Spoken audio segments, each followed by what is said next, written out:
Bismillahirrahmanirrahim. Assalamualaikum warahmatullahi wabarakatuh.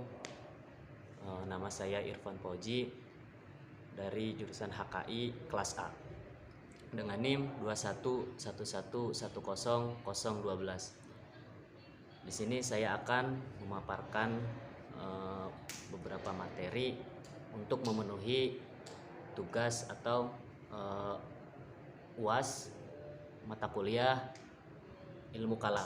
Di sini saya akan membahas 3 pandangan ilmu kalam mengenai sifat-sifat Tuhan. Di antaranya yaitu menurut pandangan Mu'tazilah, yang kedua yaitu menurut pandangan Asy'ariyah, dan yang ketiga menurut pandangan aliran Maturidi. Yang pertama menurut aliran Mu'tazilah.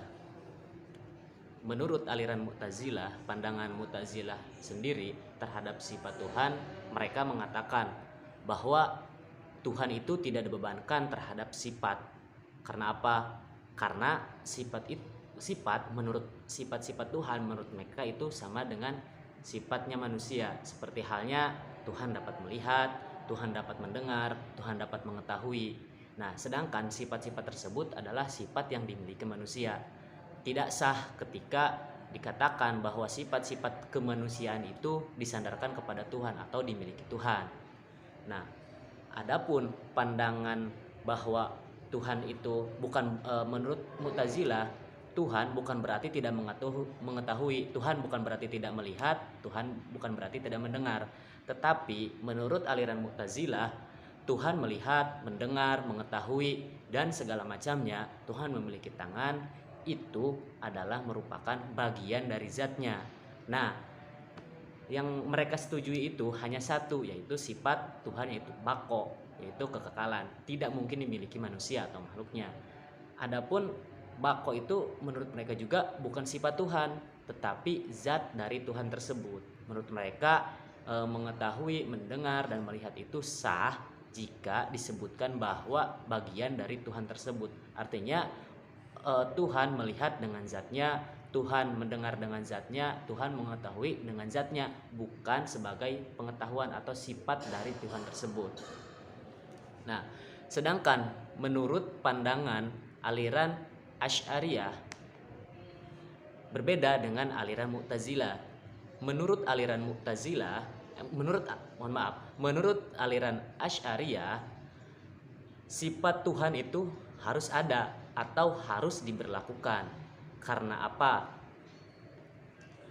Karena mendasar kepada Tuhan itu cuma satu. Artinya Tuhan itu hanya tunggal. Ketika dikatakan bahwa sifat Tuhan maha melihat, maha mendengar, maha mengetahui itu adalah zat Tuhan itu sendiri, artinya Tuhan itu tidak lagi tunggal atau Tuhan itu banyak. Tuhan itu kan katanya maha melihatnya Tuhan itu dengan zatnya.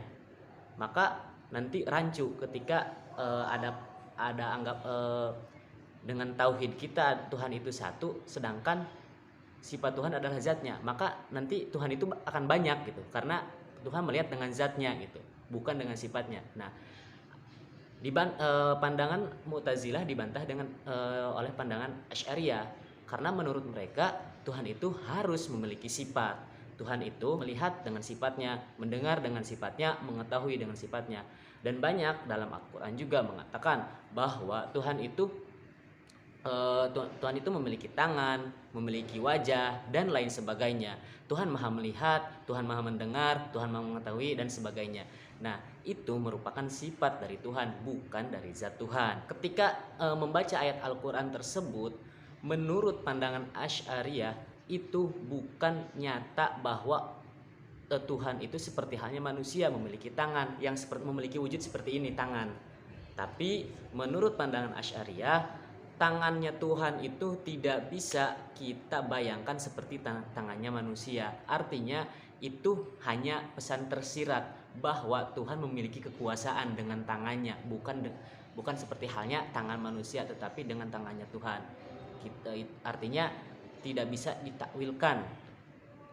Nah, pandangan Asy'ariyah tersebut membantah pandangan Mu'tazilah. Menurut Asy'ariyah Tuhan itu harus memiliki sifat.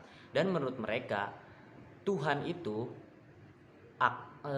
pasti kita lihat, akan kita lihat, dapat dilihat nanti ketika di akhirat dengan wujud Tuhan itu sendiri. Tapi kita tidak bisa membayangkan, sekarang di dunia tidak bisa membayangkan bagaimana wujud Tuhan. Berbeda dengan aliran Mu'tazilah, karena mereka menganggap hak Tuhan itu milik Tuhan, itu tidak bisa diganggu oleh manusia. Jadi menurut pandangan Mu'tazilah, Tuhan itu tidak dapat dilihat kapanpun, sampai kita di akhirat pun kita tidak bisa melihat Tuhan. Sedangkan menurut paham Asy'ariyah, kita dapat melihat Tuhan. Dan menurut paham Asy'ariyah, Tuhan itu memiliki sifat yang tadi saya sebutkan. Nah, yang ketiga yaitu pandangan menurut aliran Maturidiyah. Nah, di sini menurut aliran Maturidiyah itu sebenarnya hampir sama seperti halnya Asy'ariyah. Maturidiyah berpendapat bahwa Tuhan itu memiliki sifat melihat, mendengar, dan mengetahui. Tidak dapat dikatakan bahwa Tuhan itu tidak memiliki sifat. Artinya dalam pandangan ini Maturidiyah juga bertentangan dengan pandangan Mu'tazilah. Tetapi di sini ada perbedaan dengan dengan Asy'ariyah. Nah, dari pandangan Asy'ariyah kan tadi katanya sifat Tuhan itu berbeda dengan zatnya Tuhan. Sedangkan menurut Maturidiyah itu lebih condong kepada Mu'tazilah. Artinya sifat itu melekat pada Tuhan atau sama dengan zat Tuhan itu sendiri. Nah, di sini Maturidiyah itu ada dua pandangan gitu. Di sisi lain, ketika memandang bahwa sifat itu Tuhan itu memiliki sifat, sama seperti halnya Asy'ariyah, bahwa Tuhan itu harus memiliki sifat. Tetapi ketika berpendapat bahwa sifat itu tidak bahwa Tuhan itu bersifat, mereka juga sama seperti aliran Mu'tazilah, bahwa sifat Tuhan itu sama dengan zatnya. Artinya melekat pada zatnya, tidak dapat dipisahkan. Jadi ada tiga. Yang pertama, menurut Mu'tazilah berpandangan bahwa Tuhan tidak memiliki sifat, dan kalaupun ada kayak sifat melihat, mendengar, mengetahui, itu adalah bagian dari zatnya, tetap bagian dari zatnya. Sedangkan menurut Asy'ariyah, Tuhan itu memiliki sifat tapi berbeda dengan zatnya. Artinya Tuhan melihat bukan dengan zatnya tapi dengan sifatnya. Nah, untuk yang ketiga, aliran Maturidiyah itu mengambil berpandangan kedua-duanya. Artinya mereka berpendapat bahwa Tuhan memiliki sifat, tetapi di sisi lain juga mereka berpendapat sifat Tuhan itu bersama-sama dengan zatnya, artinya melekat pada zatnya. Mungkin cukup sekian pemaparan saya. Itu yang saya pahami dari materi sifat-sifat Tuhan menurut aliran-aliran kalam.